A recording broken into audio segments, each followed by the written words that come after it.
आज सावित्री अपनी बहन से फोन पर बात कर रही थी। तब उसे पता चला कि वह अपने बच्चों की छुट्टी के बाद मायके आ रही है।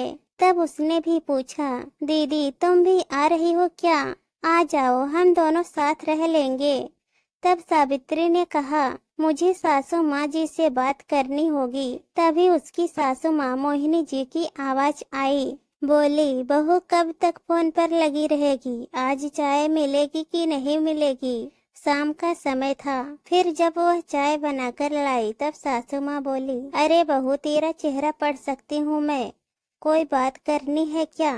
तेरा चेहरा देखकर लग रहा है जैसे कुछ पूछना चाह रही हो पर बोल नहीं रही है, क्या बात है? तब बड़ी हिम्मत करके वह बोली, माँ जी मेरी बहन मायके आ रही है, मैं भी चली जाऊँ। पिछली बार भी उसके साथ नहीं रह पाई थी। इतना सुनते ही वो बोली, अरे कितने दिन रहोगी वहाँ? तब वह कहती है, 4-5 दिन तो रह ही लूंगी, साल भर में एक बार ही मौका मिलता है। तब मोहिनी जी बोली, यहाँ घर का काम कौन संभालेगा? मुझसे अब यह सब नहीं होता है। तब सावित्री ने कहा, माँ जी बाजू में सीमा जो है वह काम कर दिया करेगी। इतना सुन बोली, वो कितना काम करेगी? उनके इस प्रश्न को सुन सावित्री बोली, माँ जी वह बर्तन और कपड़े तो कर ही लेगी, झाड़ू रोज सुबह बस लगवा लेना, पोछा का क्या है 2-3 दिन में पूरे घर में करा लेना, मेरे कमरे में जरूरत ही नहीं है, पर आप बैठक और किचन में ही रोज पोछा लगवा लेना, इतना ही काफी होगा। फिर उसकी सासू माँ बोली, अच्छा चली जा, पर तू जितने कपड़े टंगे हैं और एक्स्ट्रा कपड़े, टावल, चादर वगैरह हैं, वो सब धुल कर ही जाना। उसने जी कहकर हाँ में सिर हिला दिया। तब और उन्हें याद आया तो वो कहने लगी, कपड़े प्रेस भी कर जाना, नहीं तो मेरा बेटा परेशान हो, और सूखा नाश्ता भी बनाकर रख जाना। इतने सुनते ही वह मन ही मन बड़बड़ाते हुए कहने लगी, कहीं 1 सप्ताह का खाना भी बनाकर न रख जाऊं। अरे क्या सोचने लगी? सासू माँ ने चैतन्य करते हुए बोली। फिर वह बोली, कुछ नहीं माँ जी। अंदर जाते हुए सावित्री बड़बड़ करते हुए बोलने लगी, पता नहीं क्यों मेरे मायके जाने के नाम पर सासू माँ के चेहरे पर 12 बजने लगते हैं।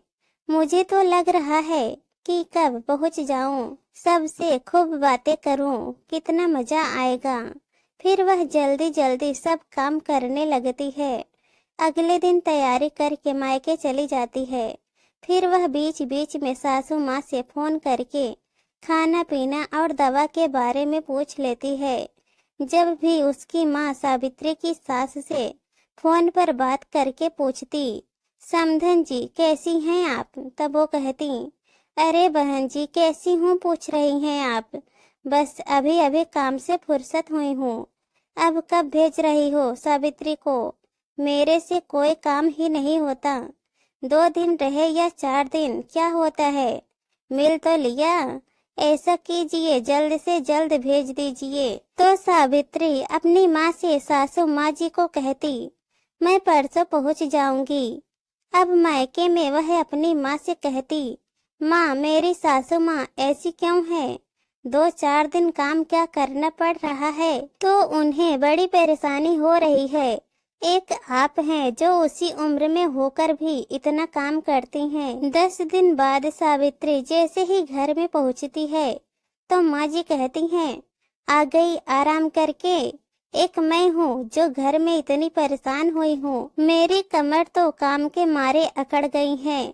तब वह पानी पीने किचन में पहुंचती है तो देखती है कि किचन पूरा फैला पड़ा है, बर्तन भी धुलने पड़े हैं, कपड़े का ढेर भी टंगा है। तो उसे बहुत गुस्सा आया। ये सब देखकर वह माँ जी से पूछती है, अरे माँ जी इतने सारे बर्तन जूठे क्यों पड़े हैं, सीमा नहीं आई क्या? तब मोहिनी जी कहती हैं, अरे जब तुझे आज ही आना था तो क्यों उसे आज के पैसे दे, मैंने मना कर दिया। तब वह कहती है, माँ जी मैं सफर से अभी आई हूँ तो क्या सीधे काम में लग जाऊं? पानी भी पीना है तो पहले गिलास मांजूं, फिर पानी लूं।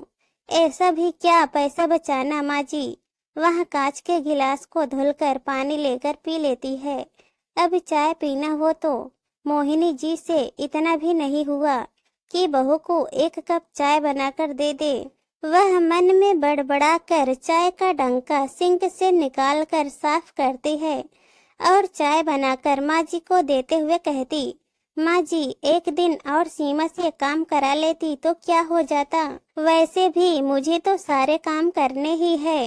अरे तो समझती नहीं है, एक दिन के 200 रुपए ले लेती है, इसलिए मना कर दिया। तब वह चाय पीकर किचन में जाकर और कहने लगती है, ओखली में सिर दिया है तो पीटना तो पड़ेगा ही। और वह किचन समेटने लगती है। दोस्तों, हम कहीं से आते हैं तो तुरंत काम करने का मन नहीं होता है, चाहे 1-2 घंटे के लिए ही कहीं क्यों न गए हो।